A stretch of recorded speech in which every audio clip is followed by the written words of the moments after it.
आपका विचार बहुत सही है और 100% सही है। मैं आपको सबसे पहले धन्यवाद देता हूँ। एक मैच्योर्ड और एक समझने वाली महिला के रूप में आप मेरे से बात कर रही हैं, बहुत अच्छा लगा। ऐसे बहुत रेयर मिलता है और शायद मेरे एस्ट्रोलॉजिकल लाइफ में इतने हस्बैंड वाइफ मैटर में सॉल्व किया हूँ, इतने सारे घरों को रीएस्टैब्लिश किया हूँ, तो आपके शब्दों में से कुछ बड़े ज्ञान और मैच्योरिटी झलक रहे हैं। बहुत धन्यवाद आपसे इसके लिए, और आप पेशेंसफुली मेरे को थोड़ा सा ज़्यादा टाइम दिए इसके लिए भी धन्यवाद, क्योंकि आदमी लोग बहुत जल्दी हड़बड़ी कर लेता है, समय लग्न को समझ नहीं पाता है।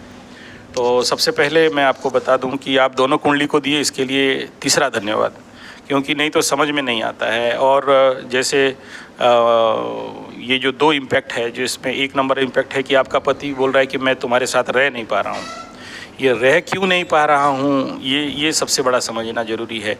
सोचिए, दोनों कुंडली के अंदर अगर आप देखेंगे जो पाप ग्रहों का वेट और शुभ ग्रहों का वेट, वजन, ठीक है, तो आपके कुंडली में अगर पाप ग्रहों का वजन कर दिया जाए तो उनका परसेंट मतलब वजन ज़्यादा हो रहा है, शुभ ग्रहों का वजन कम हो रहा है, ठीक है। उनके कुंडली में यही उल्टा हो रहा है, शुभ ग्रहों का वजन ज़्यादा हो रहा है, पाप ग्रहों का वजन कम हो रहा है। तो नेचुरली आपका कुंडली इनके कुंडली के ऊपर डोमिनेट कर रहा है, ठीक है। दूसरा ये है कि इस कुंडली में सबसे ज़्यादा आपके कुंडली में प्रॉब्लम दिख रहा है। प्रॉब्लम है इसमें क्या है, पति के कुंडली में सप्तमाधिपति सप्तम में बैठा है तो अपना घर तोड़ेगा नहीं। पत्नी के कुंडली में सप्तमाधिपति छठा में, फिर पाप ग्रह युते, पाप ग्रह संयुते होके बैठा है, तो जिसके लिए यहाँ डिवोर्स तो होने वाला नहीं है, क्योंकि एक तरफ सुरक्षा दे रहा है, शुभ ग्रहों के माध्यम से सुरक्षा मिल रहा है, लेकिन यही है कि एक साथ रहने के लिए मुश्किल करा रहा है। ये कौन करा रहा है? एक्सेसिव एनर्जी और पाप ग्रह, ठीक है।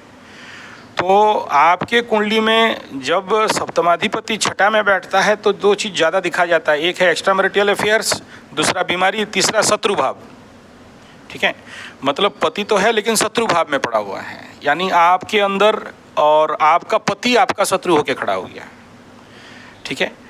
तो वो जो एनिमेटिक एनर्जी है, एनिमेटिक नेचर है, यहाँ पर कुछ ज़्यादा बढ़ जाता है, ठीक है। अच्छा, कम बढ़ता, लेकिन यहाँ पर क्या है, शत्रु ग्रह के साथ भी बैठा, कोई मित्र के साथ नहीं बैठा है। तो यहाँ पर जो बाकी दो ग्रह, जैसे शनि मंगल का युति बन गया, मंगल सप्तमाधिपति बन गया, टॉरस साइन का ये कुंडली बन गया वृषभ राशि का, तो सप्तम छठा में बैठता तो चल भी जाता, लेकिन अभी क्या हो रहा है, सप्तमाधिपति शनि के साथ बैठा हुआ है, ठीक है ना। तो एज पर दशमाधिपति और नाइन्थ लॉर्ड 10th लॉर्ड के साथ बैठा है, यहाँ ठीक है, तो इसलिए आपका बहुत ज़्यादा एग्रावेशन पे बात नहीं जा रहा है, और कारक ग्रह भी है इसलिए भी यहाँ पर एग्रावेशन पे नहीं जा रहा है, क्योंकि शनि क्षेत्रीय आप हो गए। परंतु यहाँ पर बेसिक एनर्जी क्या है, क्योंकि छठा में भी बैठा और शत्रु ग्रहों के भी साथ बैठा, तो आपके साथ तो कंपटीशन कोई नहीं कर सकता, आप तो बहुत पावरफुल हो गए। आपको हर जगह में आपको जीत मिलने वाला है, क्योंकि आप जीतने वाले हो, ठीक है ना।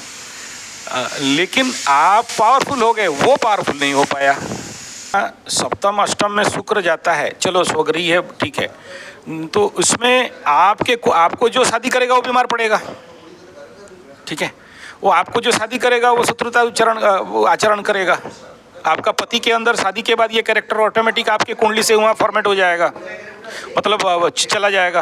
अभी ऐसा नहीं है कि ये रीएस्टेब्लिशमेंट घर परिवार नहीं होगा, लेकिन उसके लिए उसका जो रिचुअल्स है, उसका जो समाधान है, उसके लिए जो उपाय है, उसके लिए जो शांति कर्म है, वो शादी से, इसीलिए हम लोग बोलते हैं शादी के मंडप में ये सारा काम करवा देते हैं, ठीक है।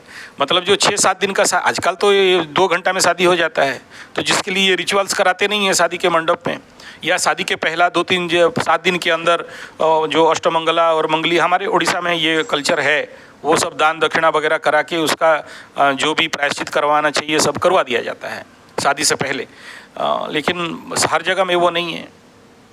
ऐसे फैक्टर कोई बहुत बड़ा फैक्टर्स नहीं होते हैं, ऐसे हजारों लोगों का हम लोग करवा के शांति करा के उनका घर परिवार बैठा देते हैं, ठीक है ना। तो उसको राइट वे में करना और उसको एसेंशियल वे में करना, अगर दोनों तैयार हैं तो बहुत अच्छा हो सकता है, दोनों तैयार नहीं है, एक तैयार हैं तो चलो थोड़ा सा मुश्किल हो सकता है, लेकिन हो जाता है, ठीक है। ऐसा नहीं है कि नहीं होता है ये। और इसके लिए जो भी प्रायश्चित कर्म है वो थोड़ा सा करवा देना पड़ता है। जैसे आप बोले कि शादी से पहले मेरा कुंभ विवाह हुआ, कुंभ विवाह क्यों होगा? शादी डिले हो रहा होगा तभी तो होगा, या बिना फालतू कोई लड़की को ला के कुंभ विवाह करा दो। ऐसा तो नहीं है कि लड़की घूम रही है और लाओ और कुंभ विवाह करा दो उसको, नारायण विवाह, नारायण बलि करा दो, बाड़ा गज के साथ सेहड़ा गज के साथ शादी करा दो, ऐसा नहीं होता है, ठीक है ना। ये जब होता है तो समझ लो कि शादी में कोई ना कोई अड़चन था, ब्लॉकेज था, और ये ब्लॉकेज कहीं ना कहीं से राहु और केतु के कारण, लग्न और सप्तम में बैठने के कारण बड़ा पावरफुल में बैठे हुए हैं, सुपर पावर में बैठे हुए हैं, ठीक है। तो इसमें कोई प्रॉब्लम नहीं है, इसको आप शांति करा सकते हैं और रिजल्ट मिल भी जाएगा। जहाँ लग्न में राहु बैठ जाए, ठीक है ना, तो आदमी ट्रम्प जैसे हो जाता है, ठीक है, कि जल्दी किसी को सुनता नहीं, जल्दी किसी को मानता नहीं, इंडिपेंडेंट कैरेक्टर बन जाता है यहाँ पर, ठीक है। और इसको पाप पुण्य का कोई मतलब महत्व नहीं रहता है, कभी भी कुछ भी कर सकता है ये, ठीक है। तो ये और राहु इसको हमेशा भ्रमित करके रखता है, लग्न में पर्सनालिटी को बहुत सुंदर करता है।